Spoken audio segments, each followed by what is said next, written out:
Olá, bons ventos. Espero que você esteja na vibração positiva para 2022. Levamos para 2022 parte de nossa história, nossas emoções, nossa fé e esperança numa vida melhor para todos os seres vivos do planeta Terra, incondicionalmente. Você já imaginou nosso planeta sem nenhum ser vivo? Vale a pena refletirmos. A vida na Terra, ultimamente, anda pedindo ajuda para perpetuar nossa existência no planeta.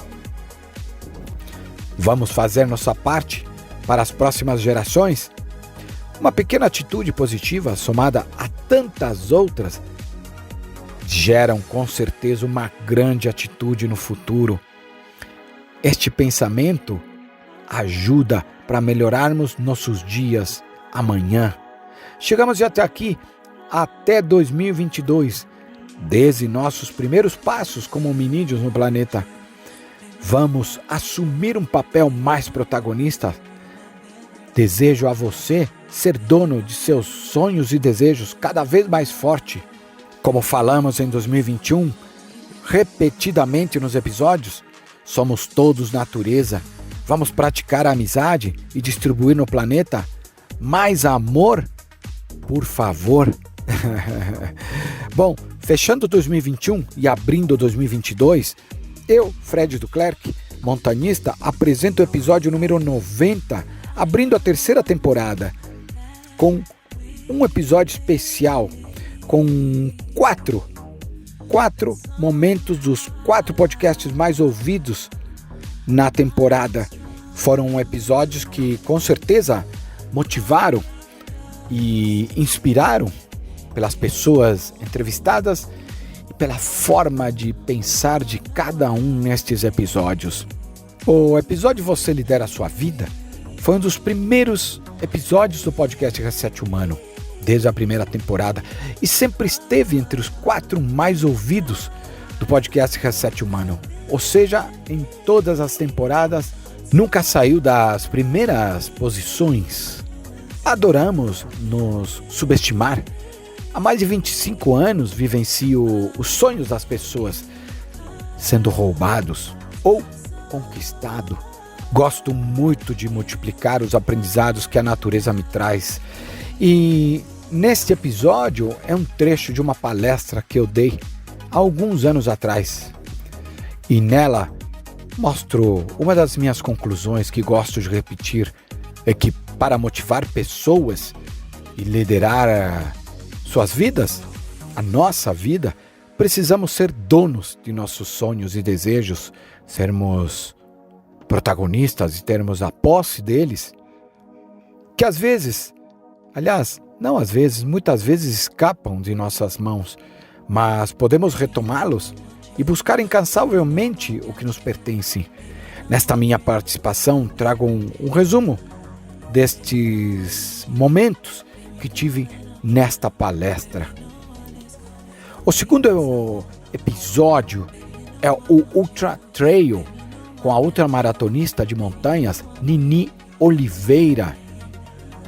Nini Oliveira faz parte do time de atletas da Colômbia, Sportwear, onde eu também faço parte como montanhista profissional.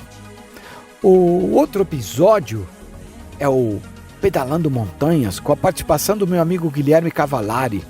Ele dispensa comentários, ele é biker e trekker e com certeza um ícone das aventuras em 2 rodas. O outro episódio é do meu amigo Pedro Hauck, que é o Arrisque-se. Hauck é geógrafo e montanhista profissional, um dos melhores de minha geração.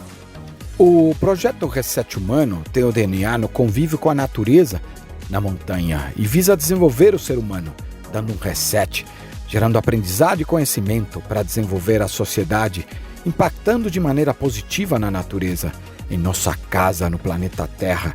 Este episódio tem o apoio da Coros Brasil e da Dr. Shape. Coros é uma marca americana de relógios GPS multiesportivos com alta tecnologia e qualidade. A Dr. Shape É uma empresa que atua há 19 anos no mercado, sendo a maior rede de franquias especializadas em suplementos alimentares e artigos esportivos da América Latina. Aqui, no projeto Reset Humano, a história é contada a partir de histórias de vidas inspiradoras. E vamos para o episódio de hoje com a participação de Nini Oliveira, Guilherme Cavallari, Pedro Hauck e eu.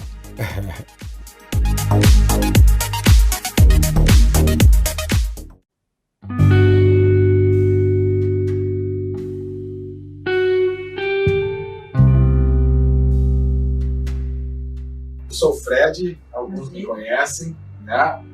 Eu sou montanista, moro no Brasil atualmente, né?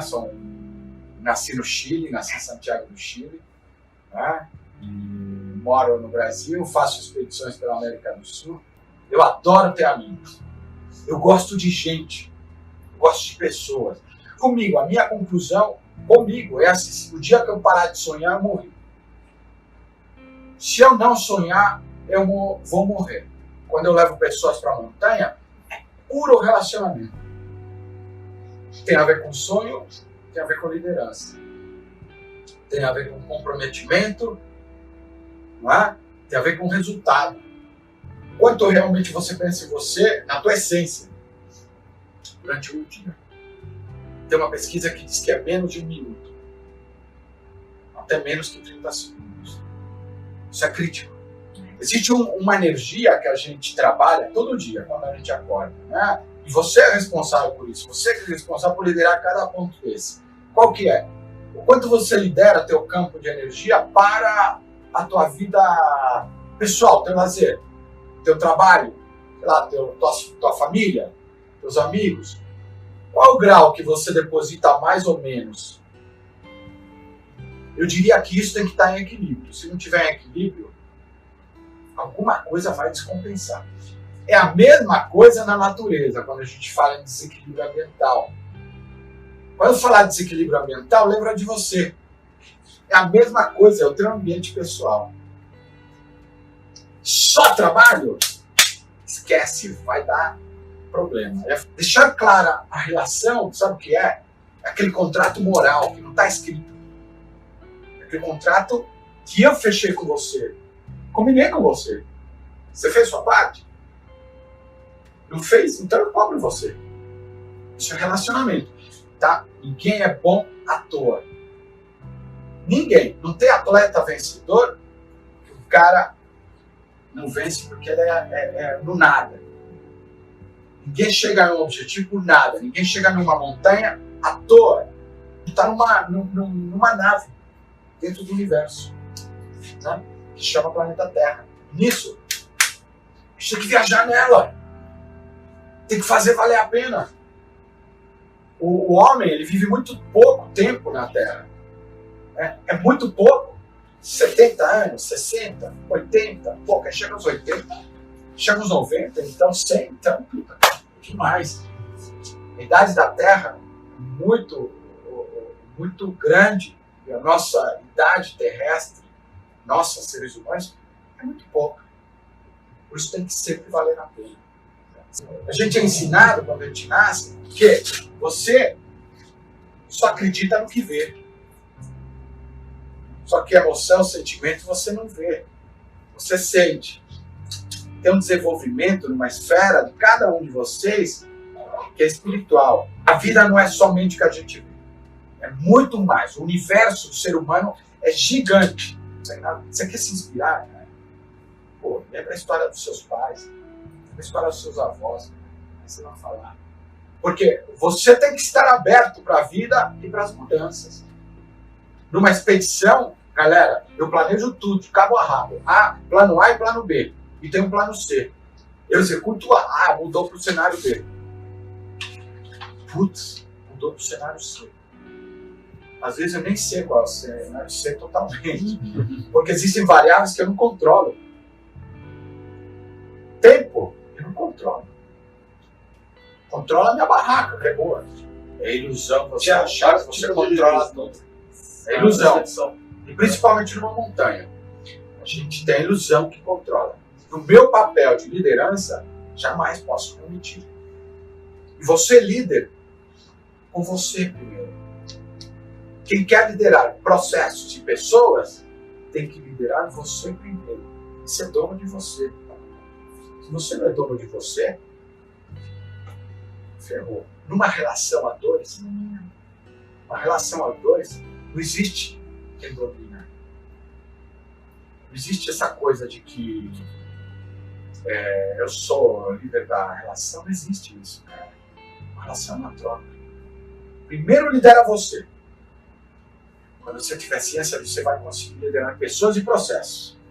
Né? Eu há mais de 15 anos levo pessoas para cima, ou ando 200 km com gente que você olha e fala, pô, isso aí não anda 200 km, você tá andando. Porque não tem a ver com biotipo bonitinho. Tem a ver com montanha muito mais cuca do que físico. A primeira cobrança que tem que vir de qualquer resultado é você com você. Você não é competente no nada, você não é competente à toa. Lembra da história? Nenhum vencedor, nenhum atleta é vencedor à toa. O cara se enxerga, o cara se projeta chegando lá. Você brigar com os seus conflitos faz parte, não faz você fraco. Na natureza a gente interage, conversa. O universo é um campo energético, pessoal. São polaridades no universo. Não tem o norte e o sul à toa, turma. São os resultados de uma bioquímica, fisioquímica, etc, etc.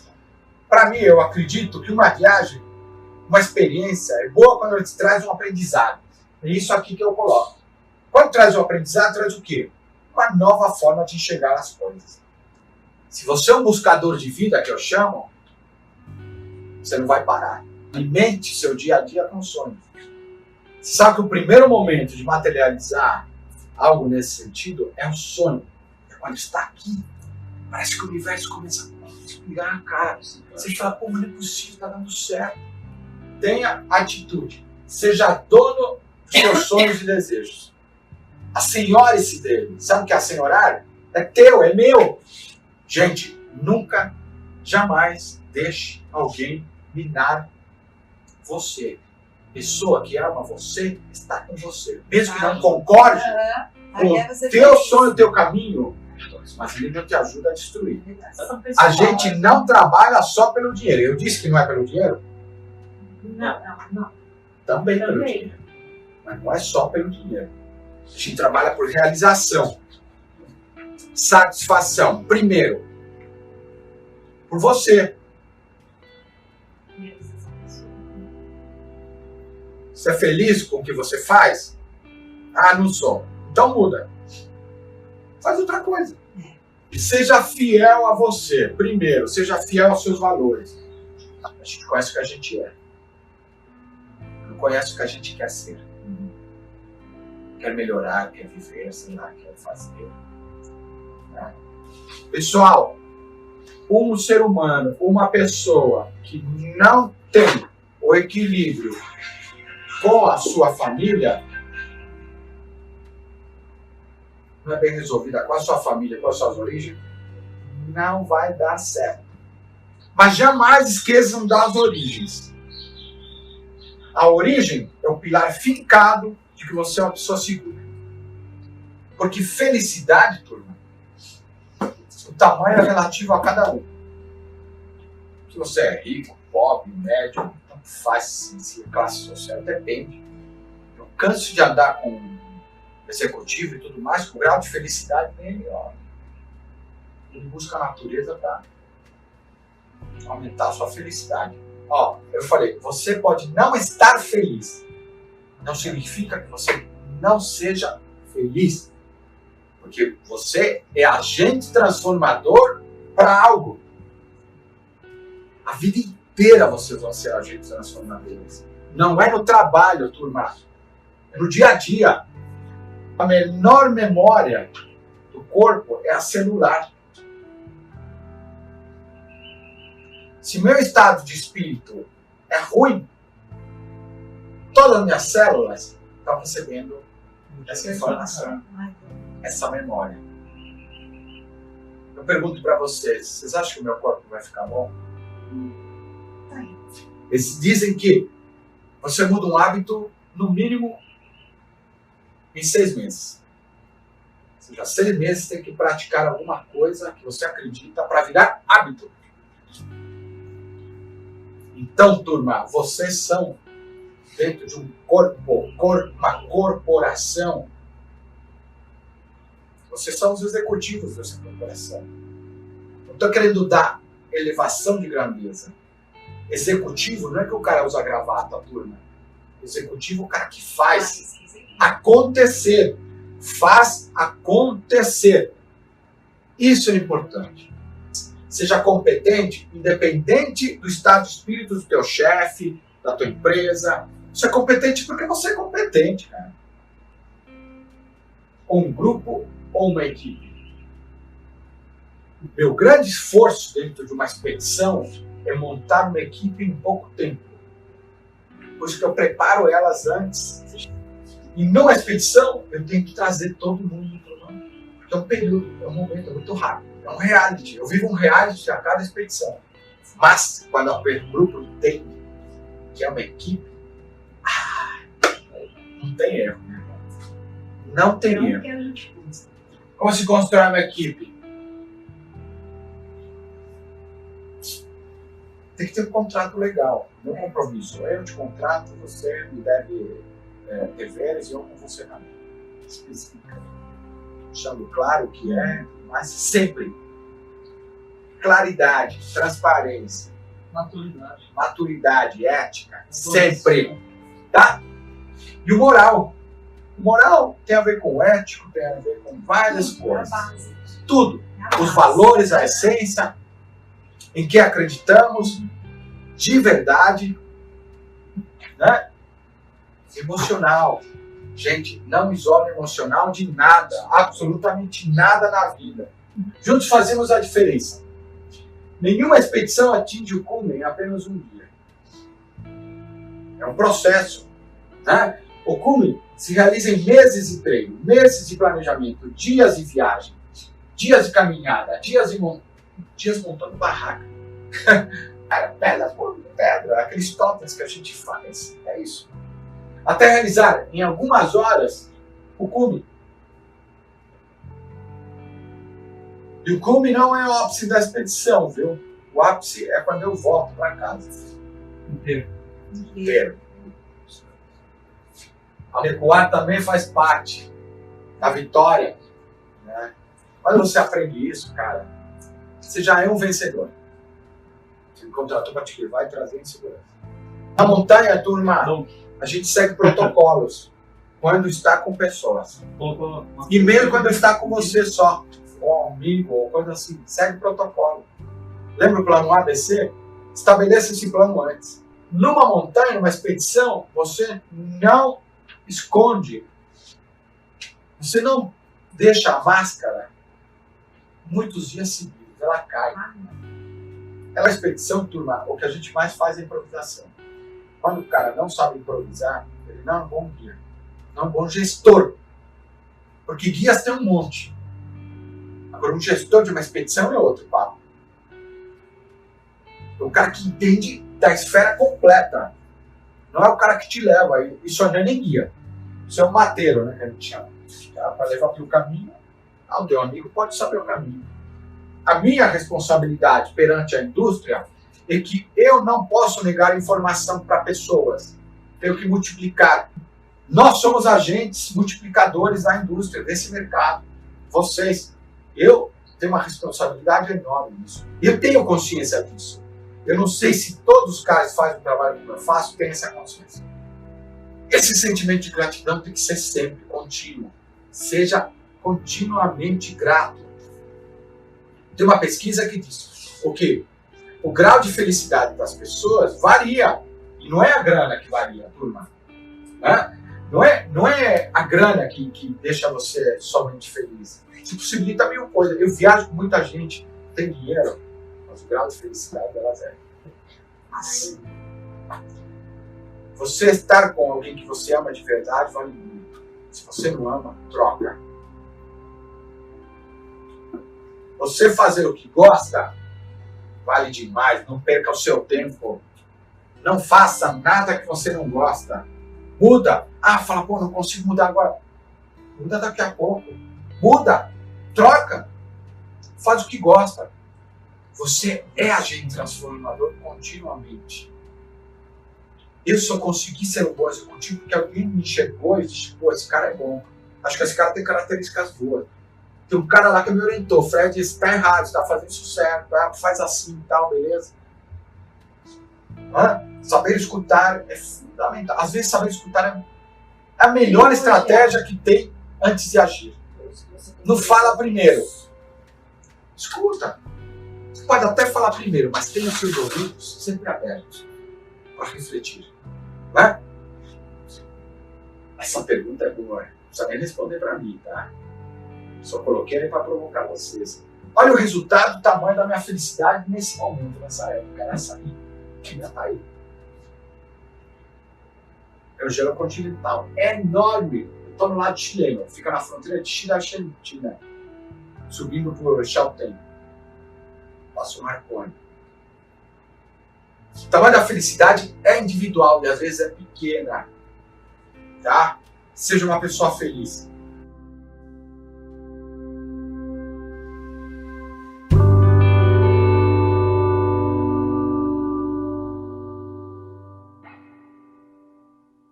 Nini, concentração agora. Ganhar uma corrida te faz uma pessoa melhor? E na vida? Nossa, maravilhosa essa pergunta também. Gostei muito dela. Tenho bastante coisa para falar sobre isso, mas vamos lá. O esporte, ele é sensacional. Eu sou completamente viciada em esporte. Eu cresci, né, numa família de atletas, de esportistas. Minha mãe era corredora, personal trainer. Meu pai é triatleta. Então eu pratico esporte assim, desde que eu me conheço por gente, né? Então eu acredito realmente no esporte como uma poderosíssima ferramenta de transformação na vida de qualquer pessoa. Mas depois de um tempo, sei lá, depois de uns 2 anos, por exemplo, que eu comecei a correr ultramaratona, eu confesso que eu entrei em alguns momentos em alguns questionamentos pessoais, do tipo, tá, legal, eu tô aqui, né, correndo atrás do meu sonho, eu tô aqui fazendo o que eu amo, e isso com certeza tem muito valor e é incrível, né, e temos que buscar isso sempre na nossa vida. Mas eu pensava, tá, mas o que eu tô acrescentando pro mundo, né? Se eu ganhar a corrida que eu tô treinando daqui 4 meses, o mundo vai ser melhor porque eu ganhei aquela corrida? Eu vou ser uma pessoa melhor porque eu ganhei aquela corrida? Eu tive esses questionamentos, assim, bem no comecinho, quando eu comecei a correr, no primeiro, no segundo ano. E vira e mexe esses questionamentos voltam, mas assim, hoje eu já sou um pouco mais madura com relação a isso também. Mas isso foi uma coisa que me pegou bastante no começo, porque eu me sentia... Quando eu era criança, eu vim dos esportes coletivos, né? E aí, de repente, eu me vi num esporte individual. Que tudo bem, só dependia de mim, só dependia do meu esforço, só dependia, né, das minhas ações. Mas, ao mesmo tempo, as conquistas também eram só minhas. E aí, eu comecei a me sentir egoísta. Muito doido isso, né? Acho que eu nunca falei isso em lugar nenhum. E aí essa pergunta que você me fez agora me trouxe para essa reflexão de novo. Sim, é bem complexa essa discussão. Eu acho que eu tenho minhas dúvidas se a vitória em si me torna uma pessoa melhor ou se a jornada até a vitória me torna uma pessoa melhor. Sabe? De qualquer forma, assim, eu não tô falando que ganhar não é bom, que a gente não tem que buscar isso, jamais. Eu sou atleta, eu sou super competitiva. Quando eu entro numa corrida, eu quero dar o meu melhor, eu quero chegar na melhor posição que eu puder chegar. Mas eu sempre tento ter muito cuidado com isso, assim, sabe? E tento me lembrar todos os dias da minha razão principal por ter entrado nos esportes de montanha, né? Há 5 anos atrás, depois que eu perdi minha mãe, eu comecei a correr, descobri a corrida de montanha e eu me apaixonei completamente. E antes de eu me apaixonar pela competição, eu me apaixonei pela montanha.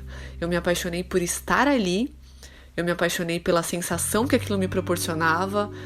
Eu tive a certeza que eu queria fazer aquilo pelo resto da minha vida, independente de competição ou não, né? Então eu sempre tento me lembrar disso, e me lembrar que isso sim, essa jornada, essa busca, essa conexão, com certeza me torna uma pessoa melhor. Ganhar uma corrida, sim, também tem seu valor e me torna também uma pessoa melhor no outro aspecto, mas eu acho que a jornada ela é muito mais importante, né? Então, fazendo um paralelo para a vida, né, com as nossas conquistas pessoais, a gente tem que buscar sim, com certeza, ir atrás dos nossos sonhos pessoais, materiais. Não há nada de errado com isso, muito pelo contrário. A gente tá aqui para isso, né? Nós estamos aqui para evoluir, para viver nossos sonhos e para se divertir. Eu adoro essa frase, né? Para mim são as 3 principais coisas que nós viemos fazer aqui. Buscar nossa essência, né? Descobrir nossa paixão, evoluir e se divertir. Então, a gente tem que sim buscar e ter esses objetivos na nossa vida pessoal, profissional, enfim. Mas, nossa, prestando atenção em cada pedacinho da jornada, porque é ali que a gente aprende, é ali que a gente evolui. E é isso que a gente leva, né? Depois, quando acaba, não são as conquistas que a gente leva a jornada. Então, eu me questiono muito sobre isso. Sempre me questionei desde o começo, então achei muito legal essa sua pergunta. E um outro quesito também que eu acho bem legal falar. Você, por ser um atleta, né? Nós, sei lá, todos os atletas, nós não somos melhores do que ninguém, porque nós corremos 100 km ou fazemos uma coisa que outras pessoas não fazem, sabe? Eu me considero uma pessoa completamente normal, assim, do fundo do meu coração. Eu não me sinto diferente de ninguém. A única coisa que eu, graças a Deus, tenho a sorte de ter descoberto a minha paixão e hoje estar vivendo dela. Mas assim, da mesma forma que eu consegui, qualquer pessoa é capaz de conseguir. Qualquer. Eu não sou um pingo diferente de nenhum dos outros seres humanos do planeta, né? Então, eu também tenho muito cuidado e muita cautela com isso, de em nenhum momento me achar diferente ou melhor do que ninguém. Muito pelo contrário. Eu acho que cada um passa e tem os desafios que precisa, né, pela frente na vida. E eu tô nos meus, assim como você tá nos seus, as pessoas que estão ouvindo tá cada uma no seu, né? Então é isso. Então o esporte com certeza transforma vidas, mas conquistas isoladas em si, ganhar uma prova, ela sim, é bom, é muito bom, temos que buscar isso, mas a jornada ela é mais importante. Então é isso que nos torna pessoas melhores. Uma visão crítica sua sobre a vida, em que momento você está na corrida da vida, em sua jornada, Nini? Nossa, essa pergunta eu achei difícil, vamos lá. Fazendo uma análise bem crítica, assim, na minha vida hoje, eu até fiz um post esses dias, uns 3 dias atrás no Instagram. Eu tava olhando pra trás, assim, um dia eu tava sentada no sofá, era um domingo, eu tava sentada no sofá aqui da minha casa. E eu falei, puxa, hoje eu tenho o que eu sonhei há 5 anos atrás. E aí eu fiz um post escrevendo isso e falando sobre isso. Não entrei em muitos detalhes, mas foi muito bom aquele momento, sabe? Eu realmente percebi que há 5 anos atrás, quando eu comecei tudo, né? Eu perdi minha mãe, larguei tudo em São Paulo, mudei para Florianópolis, comecei uma vida nova, do zero, realmente do zero, em todos os quesitos, assim, emocionais, financeiros, tudo que vocês podem imaginar, eu realmente comecei do zero. E eu projetava, eu falava, nossa, daqui 5 anos eu quero estar assim, daqui 5 anos eu quero ter feito isso. Eu quero, sei lá, tá fazendo tal coisa. E hoje eu me dei conta de que eu tô nessa posição. Então, assim, eu sou muito satisfeita e muito grata pela coragem que eu tive de investir e correr riscos há 5 anos atrás, né? Mas, ao mesmo tempo, também eu tenho sempre aquela sensação de que eu tô no começo, sabe? É sempre uma sensação de frescor, assim, vamos dizer assim, né? Como se ainda tivesse muita coisa por vir. Toda vez eu penso, tá só começando, né? Tem muita coisa por vir.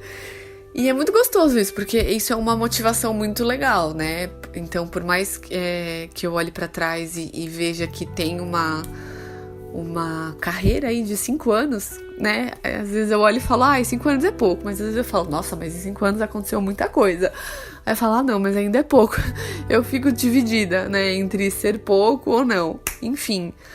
Mas eu acho que o importante é a gente olhar pra trás com muito respeito e muita gratidão por tudo que a gente passou, né?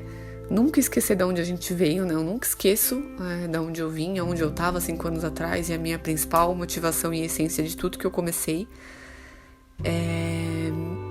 Mas se eu puder dar resposta para essa pergunta, eu acho que eu ainda tô no começo. Eu acho que na corrida da vida eu ainda tô bem no comecinho. No meu caso, que corre 100 km, na minha corrida da vida eu acho que eu tô ali chegando nos 10 km ainda. Acho que tem muita coisa pela frente ainda, muita água pra rolar. Mas é isso, é bom olhar pra trás e ver que tudo que eu investi começa a florescer agora, 5 anos depois. Nini, o que é vida pra você?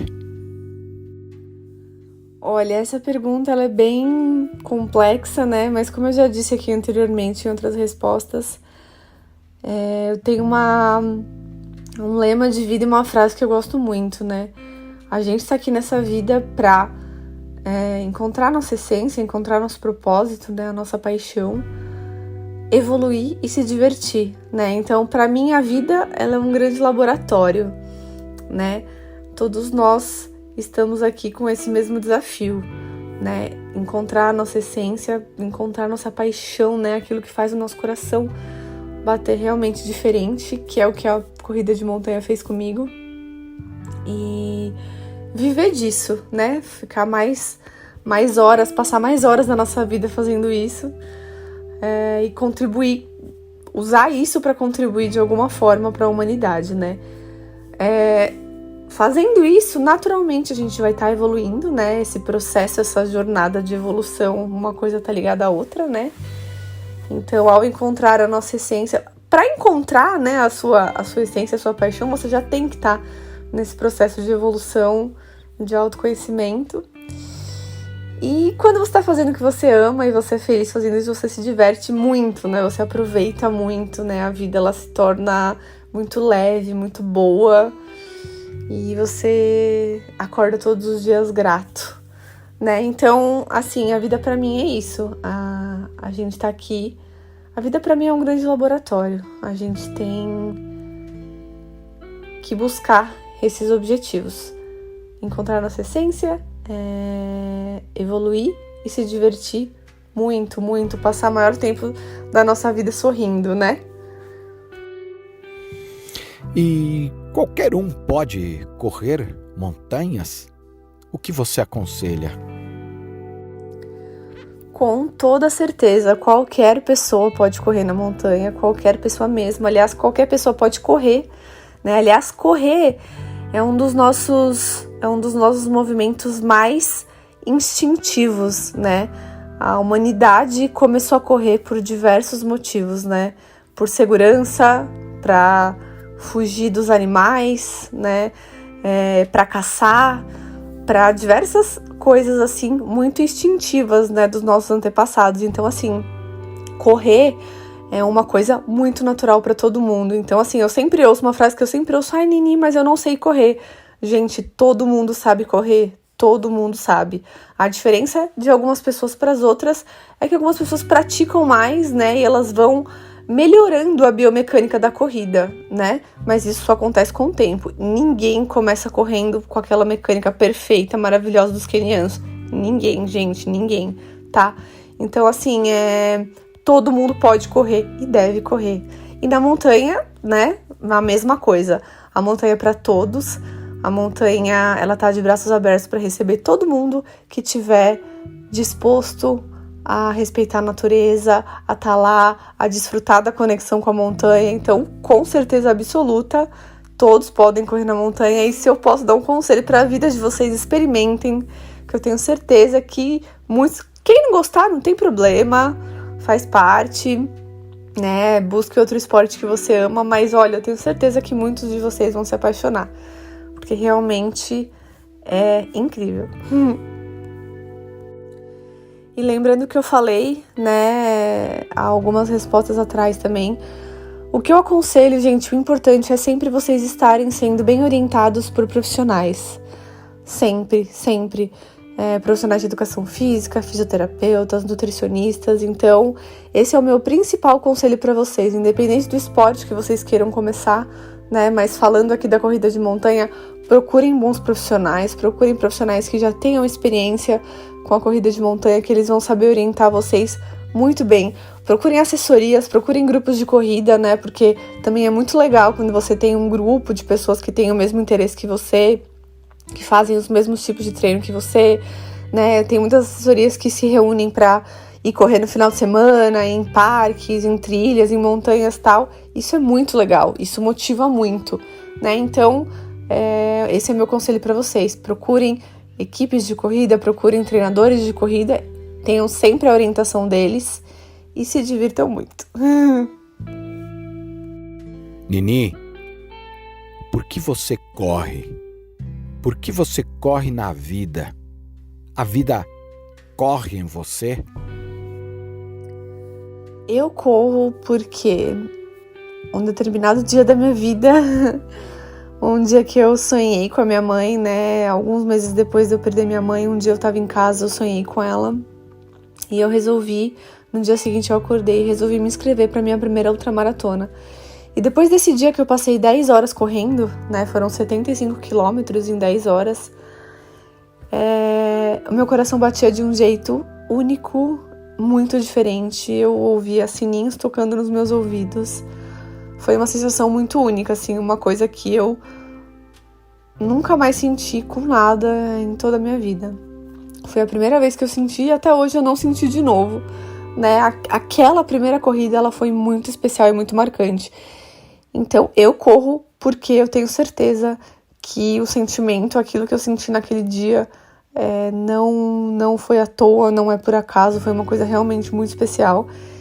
E eu corro por isso, todos os dias. Eu corro porque eu me apaixonei, eu corro porque a corrida transformou minha vida, eu corro porque ela me traz um sentimento único, né? E todos os dias da minha vida, todos, gente, sem exceção, eu acordo e me lembro, né, me recordo, tento me lembrar, trazer a minha mente desse dia, desse sentimento e lembrar por que eu comecei, né? Isso é muito importante. A essência das nossas decisões, por que você começa uma coisa, né?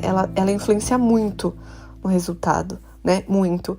Então, eu todos os dias, independente do que aconteça na minha vida, para as decisões que eu vou tomar, eu sempre penso, por que eu comecei a correr? Por que eu tô aqui? Por que eu cheguei até aqui?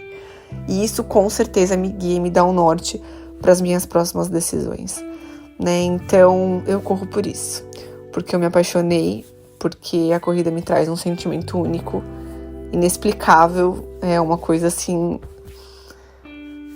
espiritual, não sei explicar, mas esse é o meu motivo. E eu quero dizer que cada um tem o seu, né? Eu quero dizer para vocês que é muito legal vocês se inspirarem em histórias de outras pessoas, é incrível, façam isso com certeza, mas encontrem os seus motivos. Isso é muito importante. A essência, ela tem que ser sua e ela tem que ser verdadeira. Para dar certo, para fluir, né? Ela tem que ser sua.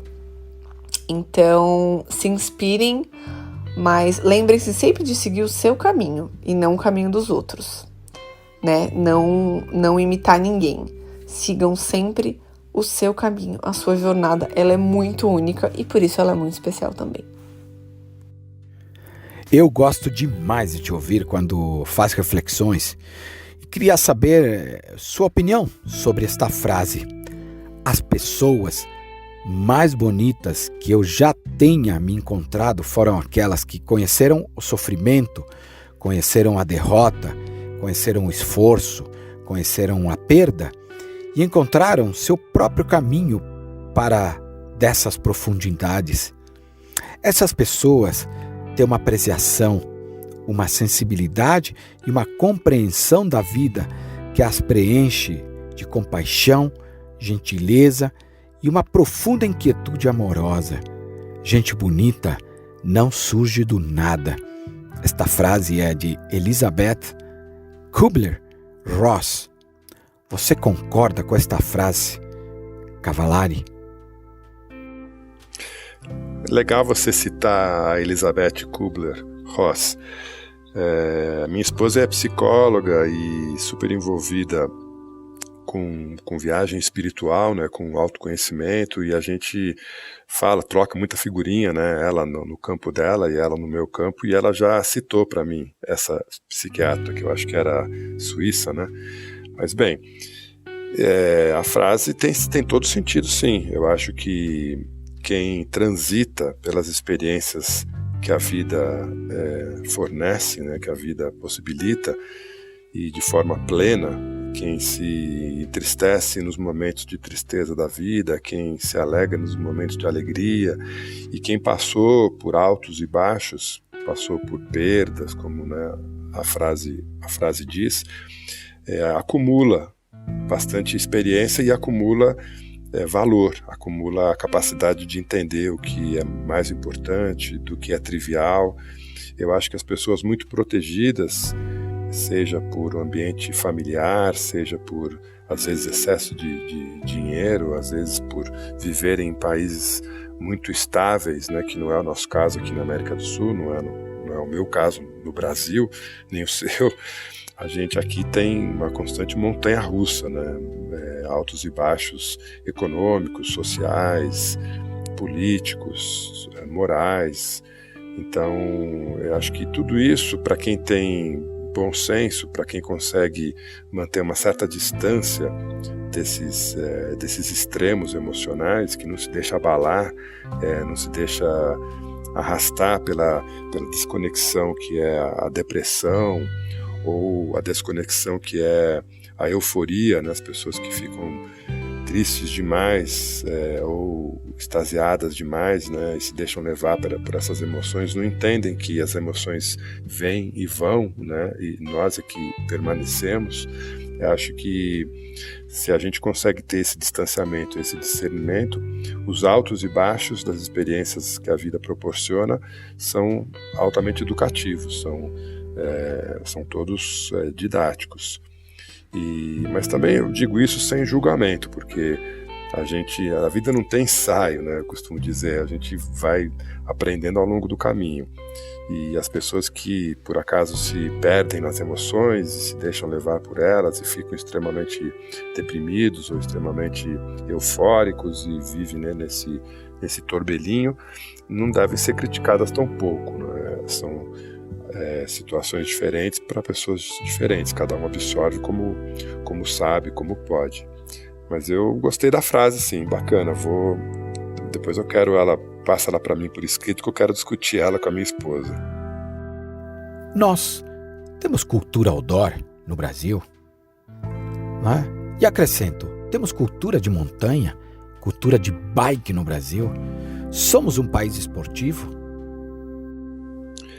Se nós somos um país esportivo, eu acho que é uma pergunta comparativa, né? Comparado com que outros países? Você diz que a gente tem cultura outdoor, cultura de montanha, cultura de bike. Com certeza temos, né? Qualquer ação humana é transformada em cultura, né? Ela pode ser classificada como cultura, tudo que a gente faz, de bom e de ruim. Então a gente tem realmente cultura de montanha, cultura de bike, cultura outdoor, mas meu trabalho é esse, inclusive, né? Eu estou há 20 e tantos anos produzindo material cultural no sentido mais mais clássico, né, da palavra, produzindo livros, filmes, cursos, artigos em revistas, etc., para consolidar uma cultura de aventura, uma cultura outdoor, que tenha o nosso selo tupiniquim, que seja brasileira, que não seja simplesmente uma réplica, uma cópia de culturas de outros países, porque a cultura outdoor ela é muito mais presente, muito mais intensa e antiga em lugares como Estados Unidos, como Europa, Japão, onde quando eu morava, por exemplo, nos Estados Unidos, morei na Europa há bastante tempo, era comum eu encontrar numa trilha, numa montanha, 3 gerações, encontrar o neto, o pai e o avô. E conversando, o avô me dizia: quem me trouxe aqui para essa montanha, para esse parque, para essa trilha pela primeira vez foi o meu avô. Então, assim, são 5 gerações ou mais de pessoas frequentando montanhas, trilhas, parques, né? Isso aqui no Brasil não existe, não é comum. A gente não tem tantas gerações, porque primeiro não temos tantos parques, tantas áreas naturais frequentadas assiduamente com esse objetivo de lazer, de esporte. Então, assim, a gente está construindo uma cultura de montanha, uma cultura de bike, uma cultura de aventura. E eu estou dando a minha humilde contribuição e fazendo jus para que a gente tenha, como você falou numa pergunta anterior, né, nosso montanhismo é verde, que a gente tenha uma cultura outdoor que também seja verde, que seja brasileira, que seja verde e amarela, porque a gente tem características muito diferentes, né, de países até vizinhos, assim, da gente. Você, Fred, nasceu no Chile, lá tem montanhas nevadas, geleiras, e tem alta montanha. O Brasil não tem isso, então é correto que o Chile tenha uma cultura de montanha, uma cultura outdoor, e o Brasil tenha outra, que não é comparar uma com a outra, né, mas que seja autêntica, que a gente tenha a nossa cultura outdoor. E esse é o meu trabalho, é a isso que eu estou dedicando a minha produção profissional, minha criação profissional, de criar material que seja uma leitura de um brasileiro feita para outros brasileiros, né? Por exemplo, se eu faço um livro sobre uma expedição na Mongólia, como foi o último que eu produzi, eu estou falando a partir do olhar de um brasileiro que cruzou a Mongólia de bicicleta, contando isso para outros brasileiros interessados no assunto. Então é assim que se constrói uma cultura autêntica, uma cultura regional, sendo realista, né, e falando a linguagem daquela região, daquele povo. Cavallari, o que você aprendeu na vida em 2 rodas? Nem todo mundo sabe disso, mas muita gente associa a minha relação com a bicicleta através dos meus livros, filmes, né, através do meu trabalho na aventura. Mas quando eu morei, por exemplo, na Inglaterra, nesse tempo, morei 2 anos na Inglaterra e desses 2 anos, 1 ano e meio em Londres. A bicicleta era meu único meio de transporte. Eu não trabalhava com ela, mas morava longe do trabalho, tive vários trabalhos e várias residências, mas a bicicleta era meu único modo de transporte. E eu descobri a cidade de Londres em cima de uma bicicleta. E também descobri muita coisa a meu respeito, né, nessa permanência na Inglaterra em cima da bicicleta. Depois disso, uns anos depois, eu morei 2 anos na Alemanha, dos quais eu trabalhei 1 ano e meio como mensageiro de bicicleta em Berlim. Então foi o primeiro momento em que a bicicleta era meu ganha-pão. Eu trabalhava de segunda a sexta, pedalava em média 100 km por dia. Berlim é plana, né? Então isso é bastante viável. E ganhava a minha vida como, né, entre aspas, ciclista profissional, né? Eu era um mensageiro, um entregador. Mas a bicicleta era não só meu transporte, como também minha profissão. E isso me ensinou bastante coisa, me ensinou sobre simplicidade, sobre força, né? Acreditar na força do meu corpo, me ensinou sobre como deixar a vida mais leve, né? Quanto mais objetos a gente tem, como como carro, moto, casa, terreno na montanha, casa na praia. Quanto mais objetos caros, volumosos, imóveis, né, a gente tem na vida, menos livre a gente é, mais preso a esses bens a gente fica. Não sei quem disse isso, mas nós somos, eu concordo, né, nós somos possuídos pelas posses que nós temos, né? Essas coisas nos escravizam. E a bicicleta cumpre toda a função de um veículo como outro, né, qualquer, como um carro, uma moto, mas com uma leveza, uma simplicidade incomparável. Então, por exemplo, foi fácil para mim deixar de viver em Londres ou deixar de viver em Berlim do dia para a noite e deixar para trás minha bicicleta, dar ela de presente para alguém ou abandonar simplesmente. O que eu não faria com um carro, uma moto, uma casa, né? Então, esse tipo de desprendimento que as coisas eficientes e simples fornecem, possibilitam para a gente, pode ser um grande ensinamento, um grande guru, um grande mestre. Se a gente conseguir estender isso para o resto tudo da vida, se a gente conseguir viver uma vida mais nômade ou mais monástica, né? Uma vida mais simples, com menos posses, menos objetos, menos excesso de bagagem, a gente com certeza vai conseguir se deslocar de forma mais rápida, menos traumática, vai conseguir promover mudanças radicais se as coisas não estiverem bem, simplesmente virando o corpo, dando as costas e caminhando em outra direção, né? Por que será que as pessoas de hoje estão sofrendo de grande ansiedade? Aliás, sendo considerado o maior mal atualmente e devido à grande influência de redes sociais. E ao mesmo tempo, pensam muito em felicidade, mas pouco fazem para alcançá-la. Estamos perdendo a conexão com a vida e a natureza e nos preocupando mais com o virtual e apenas buscar selfies? Eu acredito sim que a origem dessa pandemia de ansiedade e depressão vem de uma desconexão. Aliás, inclusive, essa é uma definição em psicologia de depressão, de ansiedade, de qualquer distúrbio mental. É uma desconexão. Agora, isso já a psicologia, a psiquiatria, a neuromedicina já está abordando com bastante frequência, que estar em contato com a natureza, que voltar ao contato com a natureza é terapêutico, medicinal. As pessoas ficam mais saudáveis emocionalmente, mais saudáveis mentalmente se estão em contato com a natureza. Isso não é hoje bruxaria, isso a ciência já descobriu, já sabe, né? Então já tem até a naturaterapia, né? A terapia do contato com a natureza, etc. Então eu acredito que essa manifestação de insalubridade emocional, de falta de saúde mental, não surgiu com as redes sociais, não surgiu com a internet. É muito antes disso. Quando eu era criança não tinha internet, não tinha rede social, tinha televisão e a gente já tinha pandemia de depressão e ansiedade. Eu acho que isso vem dos grandes centros urbanos, de como as cidades foram desenhadas, né?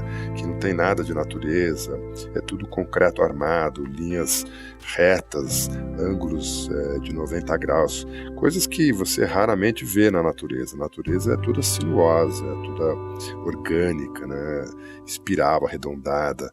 Então, esse viver num grande centro urbano, onde tudo é concreto, você não consegue enxergar o sol, não sabe que horas são, não toma chuva, não passa frio, é uma vida completamente artificial.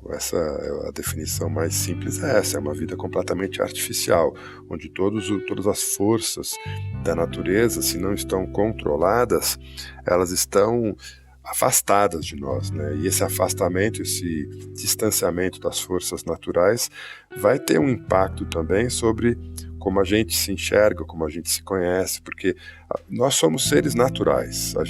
A nossa espécie, né, o Homo sapiens, a gente tem aí, 200 mil anos de história, dos quais 180 mil anos foram em contato com a natureza, caçando para comer, pescando, construindo com as próprias mãos nossos abrigos, nossas casas, etc.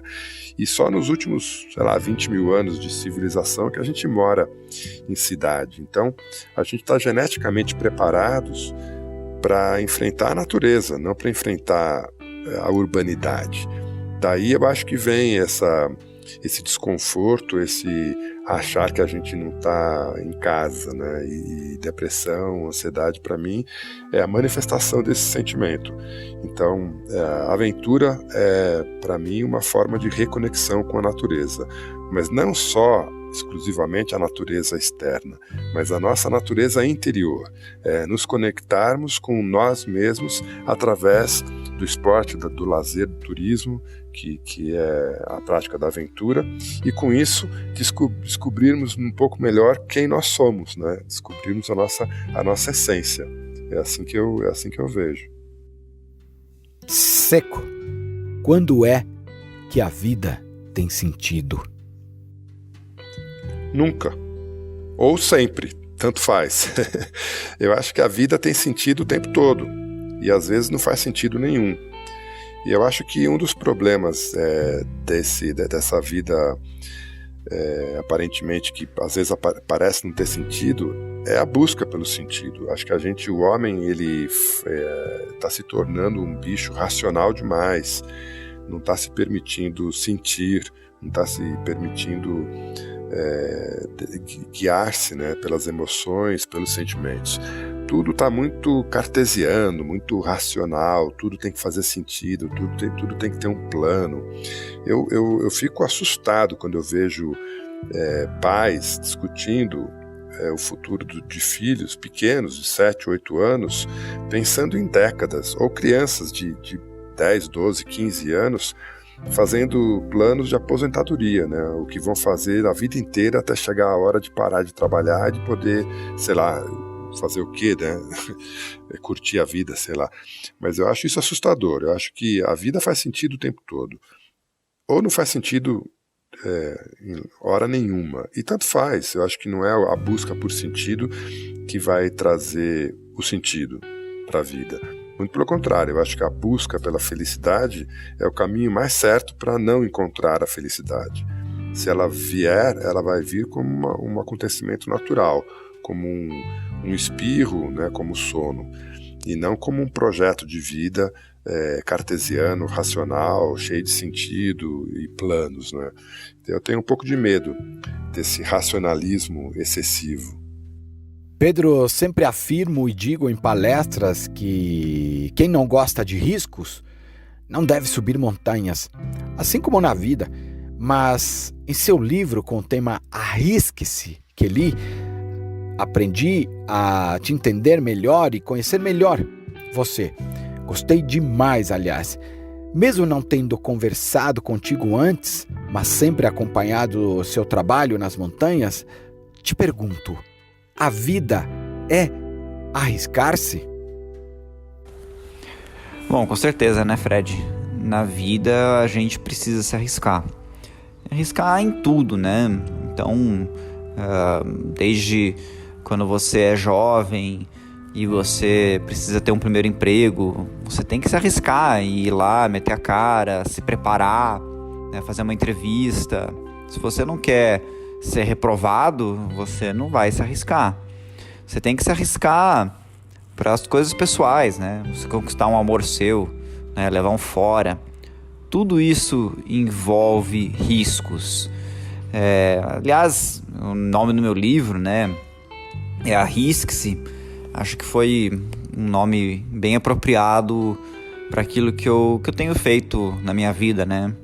Que eu comecei no montanhismo. Minha história não é uma história que eu comecei com toda a pompa, né? Eu comecei com muito pouco recurso, eu comecei muito jovem, me aventurando bastante.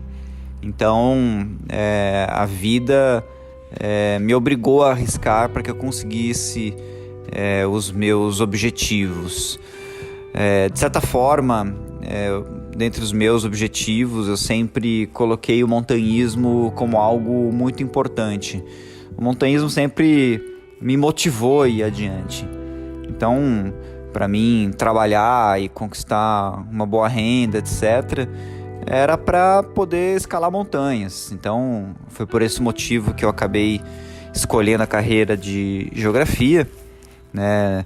Não que a geografia em si, por ser uma área que, né, estuda montanhas, etc., e eu acabei me especializando na área de relevo, né? Porque montanha é das feições de relevo as mais notáveis que existem no planeta Terra, mas sim porque eu enxergava numa carreira acadêmica uma possibilidade de eu ter uma renda para poder viajar e tempo para realizar isso e ainda ter um objeto de estudo, as montanhas.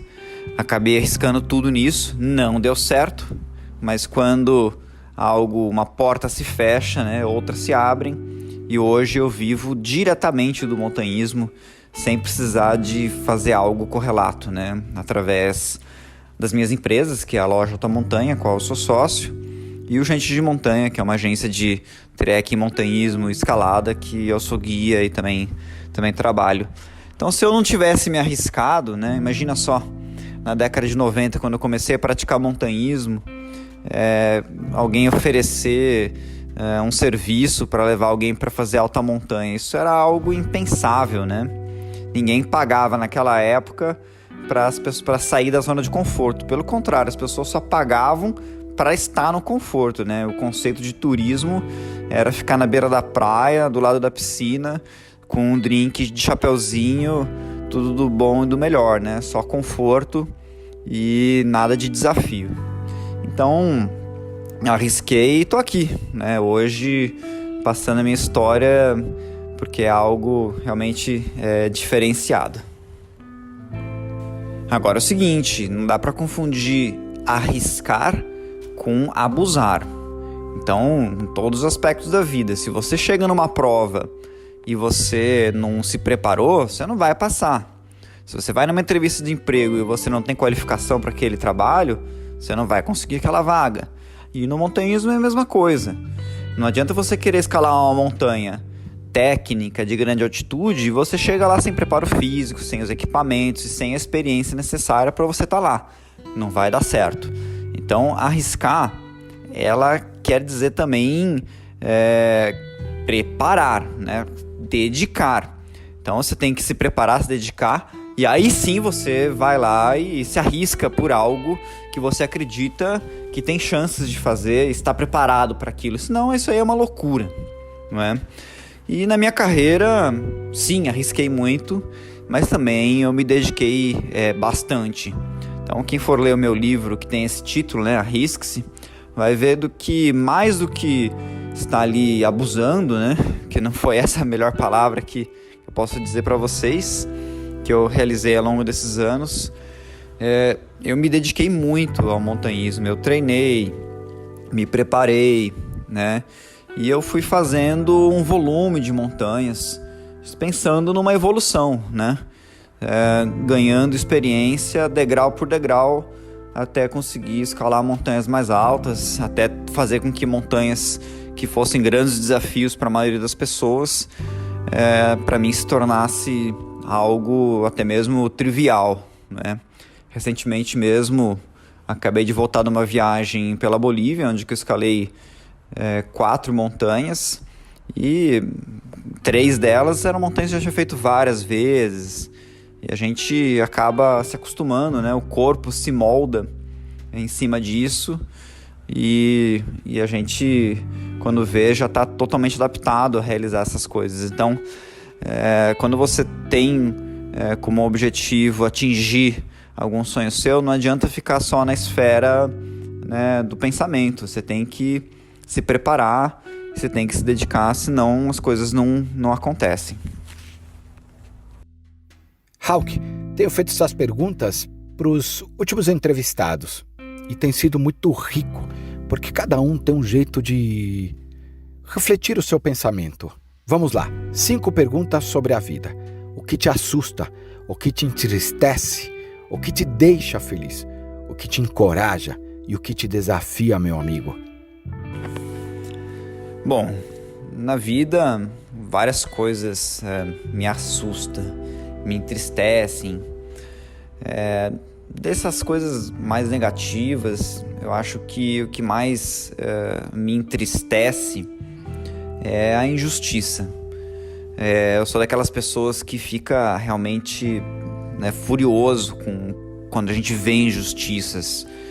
E na nossa realidade, no nosso continente, injustiça é algo que faz parte do dia a dia, né?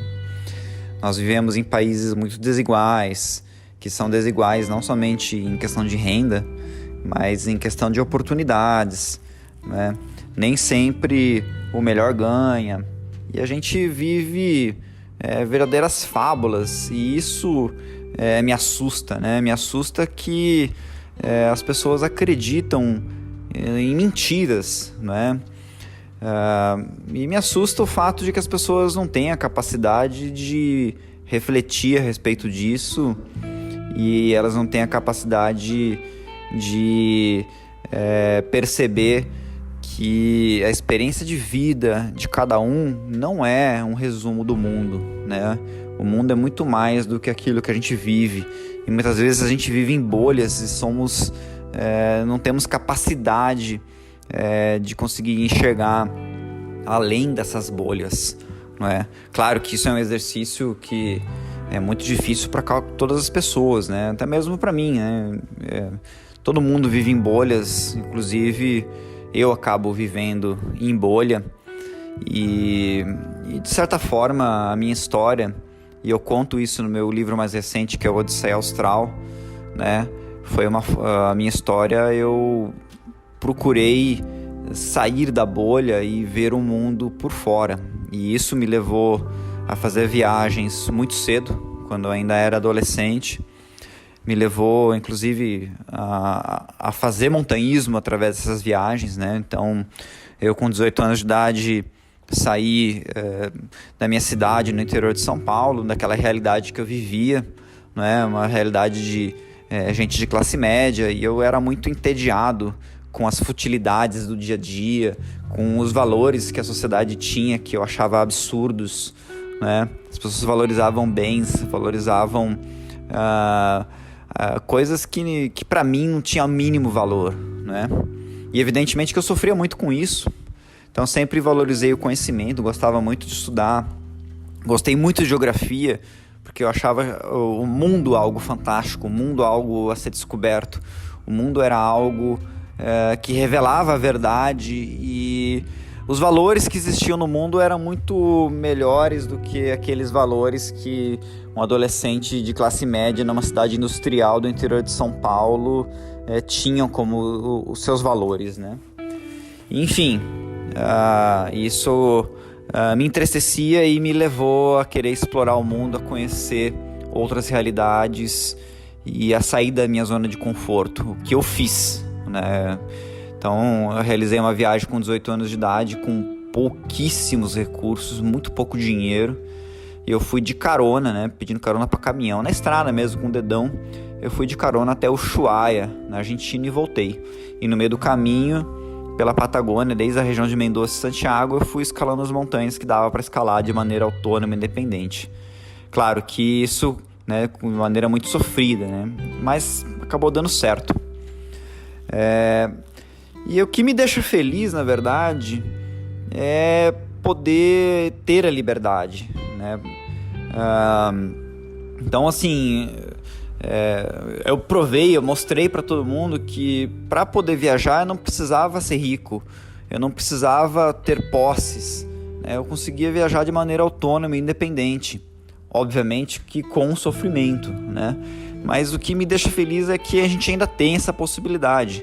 O mundo, ele é como é, mas pelo menos nós não vivemos numa sociedade onde nós não conseguimos ir atrás de nossos sonhos. Então eu acho que essa possibilidade de a gente poder lutar e conseguir ainda me deixa feliz, não é? E o que me desafia na verdade, é esse sentimento de querer conhecer o mundo, querer sair da minha zona de conforto. Isso me encoraja, certo? Quando eu era criança, eu morava lá em Itatiba, no interior de São Paulo, uma cena que me marca muito, que até hoje consigo me lembrar, eu olhava nos pôres do sol, no horizonte eu enxergava uma colina, né? E o sol se pondo atrás dessa colina, e eu falava, puxa, o sol está se pondo ali a oeste, se eu for reto naquela direção eu vou parar na Bolívia, vou parar na Cordilheira dos Andes. E isso me levou a ir para a Bolívia anos mais tarde, explorar aquele país, né? Hoje eu tenho um grande conhecimento da Bolívia inteira, né? Então imagina só, isso veio dessas reflexões de criança. Eu lembro, 6 anos de idade, olhando o pôr do sol e sabendo que o sol estava se pondo lá no Pacífico, né? Enfim, hoje o que me move, o que me encoraja é querer conhecer o mundo, né? Tenho muitos planos ainda, e é isso que me faz estar em pé, é isso que me faz acordar no dia a dia para trabalhar, para conseguir acumular um pouco mais e poder conhecer realidades, conhecer países diferentes, coisa que eu tenho conseguido fazer aos poucos, né? Devido ao meu trabalho, inclusive de guia de montanha. Pedro, chegar ao cume te faz uma pessoa melhor? Por que você sobe montanhas? Fazer um cume numa montanha não te torna melhor que ninguém. É claro que quando você se desafia em escalar uma montanha que representa um desafio técnico e um desafio físico, isso prova que você tem essas capacidades.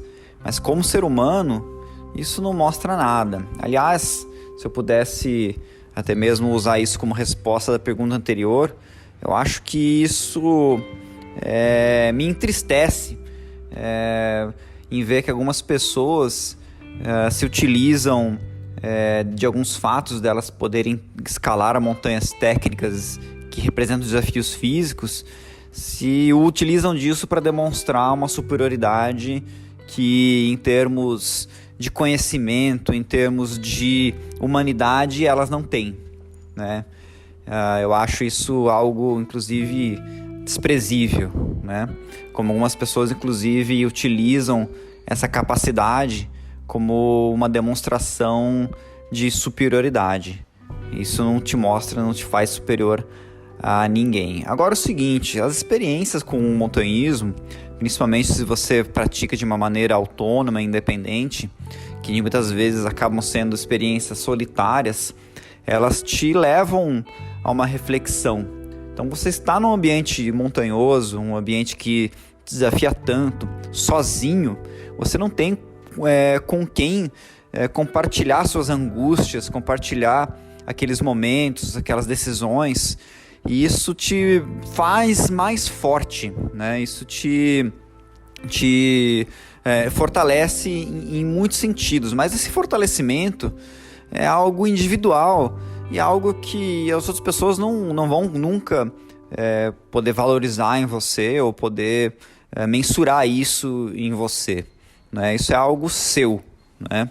Isso vai te deixar mais forte para vários momentos da sua vida, inclusive te ensinar a fazer boas escolhas, a ponderar os lados bons e ruins das escolhas que a gente faz na nossa vida pessoal, nossa vida como um todo, né? A gente, ao longo da vida, a gente é obrigado a fazer muitas escolhas, né?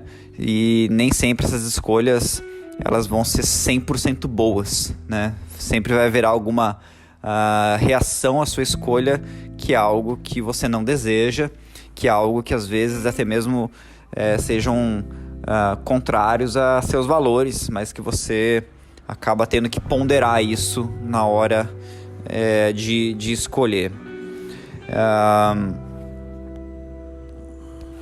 Agora, o gosto pelo montanhismo, ele para mim surgiu na minha vida num momento de escolhas difíceis, né? Eu comecei a praticar montanhismo no momento que eu estava saindo da minha fase de adolescente para chegar na vida adulta. E literalmente, quando eu voltei dessa viagem, eu estava ali já independente dos meus pais, tendo que morar em outra cidade, tendo que viver com os poucos recursos que eu tinha, né? Então isso me jogou para a vida adulta.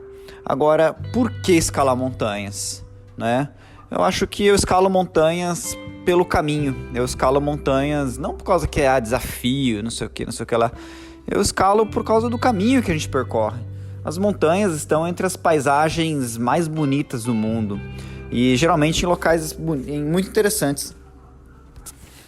É claro que ao longo de nossas experiências nas montanhas, né, a gente sobe um cume, quando chega lá em cima olha outro que está atrás, que é mais bonito, e isso motiva a gente a querer escalar. Então a estética das montanhas me motiva a estar na montanha, e aí o desafio também é um motivo, apesar de que eu não escalo só pelo desafio, eu escalo muito pelo prazer de escalar, né? Muitas montanhas que eu vou lá porque eu gosto de estar ali acampando, eu gosto de ver um pôr do sol, eu gosto de ver a noite estrelada, eu gosto de cozinhar uma comidinha especial no fogareiro e ficar comendo, olhando as estrelas, eu gosto das companhias que estão comigo, gosto de estar ali dividindo esses locais com nossos amigos, enfim, eu gosto de estar na montanha por inúmeros motivos, né? Pelo prazer, gosto também do desafio também, evidentemente, né? Porque a gente vai subindo montanha, elas vão ficando mais fáceis, então a gente pode sempre estar evoluindo para fazer algo mais técnico. E tudo isso é o que me faz seguir na carreira de montanha. Então é por isso que eu acho que a frase que mais me marca é aquela frase que quanto mais montanha eu subo, mais montanha eu vejo. Se você pudesse ter uma conversa com alguém da tua família, qualquer pessoa da sua família, incluindo aquelas já falecidas, quem seria, Pedro? Bom, a resposta para essa pergunta, alguns anos atrás, teria sido, sem dúvida, o grande Aziz Nassib Absaber. Acho que essa resposta vai surpreender alguns que talvez nem saibam quem tenha sido o Aziz, mas ele foi para mim uma grande inspiração na área da geografia. O Aziz, ele foi um dos maiores geógrafos brasileiros, um conhecedor profundo das nossas paisagens, e eu caí no encanto dos seus textos durante os meus estudos, e eu li os textos do Aziz como uma pessoa lê uma obra de literatura. Não era somente conhecimento, mas a maneira como ele escrevia. Sempre eu gostei bastante. Até mesmo os textos mais densos de geomorfologia eu tentava dissecar e destrinchar, tentando achar os significados em cada parágrafo. E ao longo do tempo eu fui me aprofundando nesses textos e realmente sim, eu tive durante muito tempo a vontade assim, de sentar do lado dele e discutir as questões mais profundas das origens das nossas paisagens. Foi através de um dos textos do Aziz que eu obtive um questionamento que me levou a Curitiba, né? Que me levou a fazer meu mestrado, que era a seguinte pergunta: qual é a paisagem, qual que é o domínio de paisagem mais antigo do Brasil? E na minha concepção, o domínio de paisagem mais antigo do Brasil seria a floresta das araucárias, né? Porque as araucárias, como alguns podem saber, é uma árvore muito antiga, uma árvore do período Triássico, lá do começo da época dos dinossauros. E as araucárias brasileiras são as árvores mais bonitas, no meu gosto, né? Na minha opinião, as árvores que eu acho mais incríveis que existem no mundo. E eu vim aqui estudar as araucárias, estudar o domínio da paisagem, e acabei descobrindo o contrário, o oposto. O domínio da paisagem das araucárias era o domínio mais recente do Brasil. Ela tinha elementos antigos, mas a paisagem propriamente dita, a junção de todos os elementos bióticos e abióticos, era muito recente. O próprio clima da região do Plano dos Araucárias é um clima que se estabilizou há pouco tempo. Ele veio se estabilizar depois de 5.000 anos atrás. Em termos geológicos, isso é muito pouco tempo. E aí eu acabei elaborando uma pesquisa científica que foi muito bem aceita. Acabei obtendo reconhecimento por isso. E eu sempre quis debater com ele, sentar na frente dele e trocar ideias sobre esses meus conhecimentos que foram muito embasados naquilo que ele deixou escrito em vários textos, mas que ele nunca se dedicou em um texto específico sobre esse tema, nunca se debruçou sobre isso. Então eu fui esmiuçando, fui pincelando várias afirmações que ele fazia, que na verdade não eram afirmações, eram questionamentos, e eu acabei respondendo essa pergunta com o meu trabalho, que foi minha dissertação de mestrado, que na verdade eu respondi algumas perguntas, mas deixei várias outras perguntas no ar, né? Eu achei muito bacana o resultado disso tudo. Então, assim, eu sempre admirei o Aziz, eu tenho vários livros sobre ele, li muito sobre ele. Uma pessoa que viajou o Brasil no lombo de burro, em jipe, em época que o Brasil nem tinha tantas estradas como tem hoje. É um grande intelectual brasileiro. E eu acho simplesmente toda a história dele, tudo aquilo que ele deixou pra gente, a obra dele é fantástica, é incrível. Então eu sempre admirei muito ele. Tive a oportunidade assim, de ficar frente a frente com ele num dos corredores desses eventos científicos, mas era muita gente bajulando, sabe, puxando o saco, falando bobagem, e eu não tive a chance. E aí, infelizmente, o professor Aziz faleceu e eu nunca tive essa conversa cara a cara com ele. Mas como eu comecei a resposta, né, eu disse que isso seria alguns anos atrás. Com o passar do tempo, né, a gente vai envelhecendo e a gente vai ficando mais sozinho, né? E acho que depois de um certo tempo a gente acaba, como a minha própria experiência com o Aziz, né, demonstra assim, a gente acaba se contentando com a parte que essas pessoas especiais deixaram pra gente, que é a parte escrita, etc. Quando a gente vai ver, todas essas pessoas, por mais especiais que elas possam ser, elas são seres humanos com seus defeitos, com suas coisas boas. O próprio Aziz, né, ele teve em sua vida partes boas, partes ruins. Então a gente acaba meio que achando que certas pessoas são, entre aspas, deuses, mas todo mundo é ser humano, todo mundo erra e acerta. Ninguém é mais especial que ninguém. Continuando, né, essa resposta, quem for ler os meus livros, meus textos, sabe que eu sou um grande fã de Pink Floyd, né? Acho que Pink Floyd é a trilha sonora da minha vida, e vários momentos de solidão, vários momentos de viagem, de introspecção, eu estive ouvindo o solo de guitarra do David Gilmour. E eu sempre imaginei estar podendo conversar com o David Gilmour, mas eu acho que as mensagens dessas pessoas acontecem da maneira como elas passam pra gente.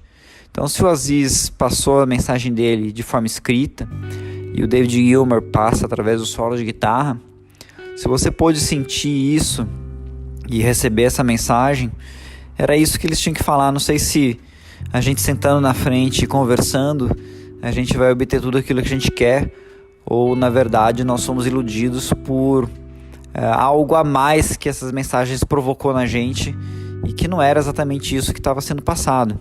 Afinal, o Aziz ele só passou um conhecimento científico e o David Gilmour ele só fez lá um riff de guitarra. No fundo, era isso que eles estavam passando. E a gente aqui fantasiou em cima das nossas experiências pessoais, tudo aquilo que as emoções que essas coisas que foram passadas por nós acabou provocando em cima das nossas experiências individuais. Hawki, quais são os dilemas que mais te preocupam no mundo atualmente? Bom, existem muitos dilemas que me preocupam bastante. Dentro do montanhismo, eu vejo a questão ambiental como sendo um dos principais dilemas que me trazem mais preocupação. Por um lado, eu sou um grande incentivador de que as pessoas pratiquem montanhismo, para as pessoas conheçam as paisagens montanhosas e que essas regiões se desenvolvam através de um turismo, onde que a montanha é o principal cartão postal, o principal atrativo, mas eu também me preocupo de que esse desenvolvimento ele tire os encantos desse local. Eu vejo que inúmeros lugares naturais, inúmeros parques nacionais, mundo afora, parques nacionais de montanhas, são hoje locais que a gente acaba tendo que evitar. São locais super visitados, locais que têm uma visitação acima do desejado. Quando eu fui para o Vale de Yosemite, na Califórnia, de um lado eu estava realizando um sonho em conhecer aquele lugar, porque é uma meca da escalada. Por outro lado, eu fiquei super decepcionado com a quantidade imensa de gente que existia lá, da dificuldade que eu tive para poder realizar a minha viagem, que queira ou não, assim, você tem que se planejar com meses e meses de antecedência. Eu reservei os locais onde eu acampei com meses, eu fiz meu planejamento com meses de antecedência e tive a sorte, felizmente, de que esse planejamento deu certo com as condições de tempo, né? Que não choveu nos dias que eu tinha programado de eu ir para Yosemite. Fiquei decepcionado pelo fato de eu não ter conseguido ir até o Half Dome pela trilha que existe lá, uma trilha ferrata que tem por trás, que eu tinha planejado, mas estava lotado. Até participei de um processo de sorteio, que quando eles vendem, né, as vagas para poder chegar no cume da montanha, e se as pessoas elas não vão no dia que elas programaram, elas faltam, aquela vaga ela é sorteada, e eu acabei não conseguindo ser sorteado. Imagine só, então eu saí de um país, realizei uma viagem que eu nunca consegui mais repetir, e eu não pude conhecer todos os locais, né? Então você realmente é injusto, né? Porque você não consegue curtir um lugar tão famoso. A mesma coisa aconteceu quando eu fui escalar o Mont Blanc em 2019 com a Maria. Eu não fui atrás, assim, não pesquisei muito como fazia para fazer as reservas no refúgio. Na hora que eu fui pesquisar já não tinha vaga. Então você tem que, para escalar o Mont Blanc, você tem que ter vaga nos refúgios de montanha que tem na montanha, que tem lá, né? E os refúgios não são hotéis gigantescos, né? São abrigos e não tem tantas vagas assim. E aconteceu que eu só consegui escalar a montanha porque tive um amigo que ele reservou mais dias do que ele ia precisar, porque ele reservou alguns dias a mais por causa que o tempo dá errado, o tempo fica ruim. E eu comprei a vaga dele, e aconteceu que no dia que eu cheguei lá para escalar o Mont Blanc teve uma tempestade.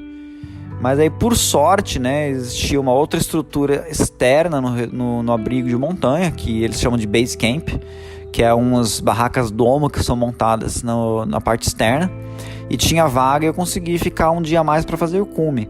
Caso contrário, eu teria voltado de Chamonix sem ter feito a montanha. E foi minha segunda vez em Chamonix. A primeira vez eu fui para lá e não tinha vaga nenhuma, não escalei nada, só fiquei só olhando as montanhas, sabe? Então acho que o Brasil se aproxima disso. Ele só não é assim porque nossas montanhas são abandonadas. Nossas montanhas não tem gestão nenhuma, não tem nenhuma administração nos nossos parques. Inclusive tem muitas montanhas que nem parques são, né? É um absurdo uma Serra Fina não ser parque, é um absurdo um Pico dos Marins não ser parque, né? Isso é um lugar totalmente abandonado e as pessoas fazem o que quer. Aqui no Paraná a gente também tem a mesma condição, é muita gente indo para a montanha e isso se acentuou durante a pandemia, ao ponto de ter ficado insuportável. Então assim, o Pico Paraná é um local que durante a pandemia não houve uma proibição, né? Ou melhor, houve, mas essa proibição é só por decreto, não tem fiscalização, não tem nada. Aumentou o número de pessoas indo para lá. Hoje, recentemente eu estive no Pico Paraná e os locais de acampamento são irreconhecíveis daquilo que era antes da pandemia. Abriu muitas e muitas clareiras. O número de pessoas indo ficou insuportável, assim, tá acima do limite daquilo que é uma visita feita de maneira a não agredir o meio ambiente. É muita gente indo, à noite é uma gritaria, uma bagunça, e isso acaba fazendo que a gente reproduza coisas que na cidade eu não gosto, que eu jamais gostaria de ver isso na montanha. Então durante a pandemia eu parei de frequentar essas montanhas, né? E parei de levar pessoas para essas montanhas, porque eu acho que não estou oferecendo uma boa experiência para elas. Então, assim, para mim isso é o que mais me preocupa.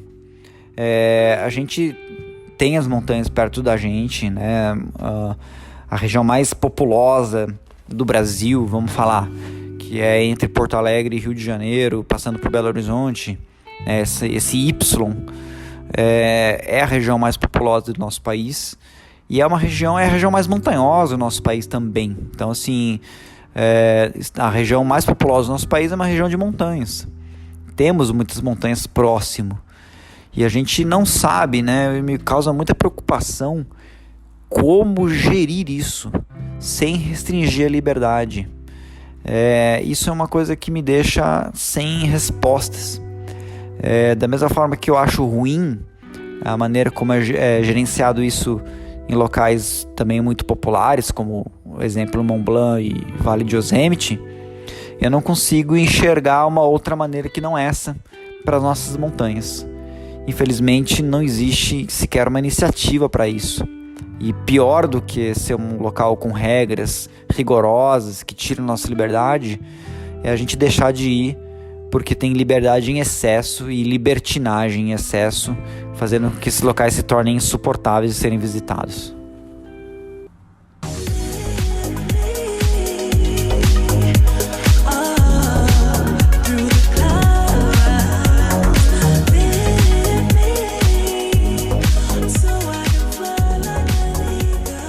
Tenho tantas reflexões para 2022 após ouvir este episódio, e espero que você também, assim enriquecendo o seu conhecimento, o meu conhecimento. E você que ouviu este episódio até o final, muito obrigado novamente. Espero que tenham gostado e sigam nossas redes sociais no Instagram, no YouTube, no LinkedIn e no Facebook. E se você quer receber o último podcast, escreva pelo WhatsApp +55 11 98 165 0990 com a palavra podcast, que sempre enviaremos o último episódio. Desejo uma excelente semana, muita luz nesse começo de ano e bons ventos até o próximo episódio.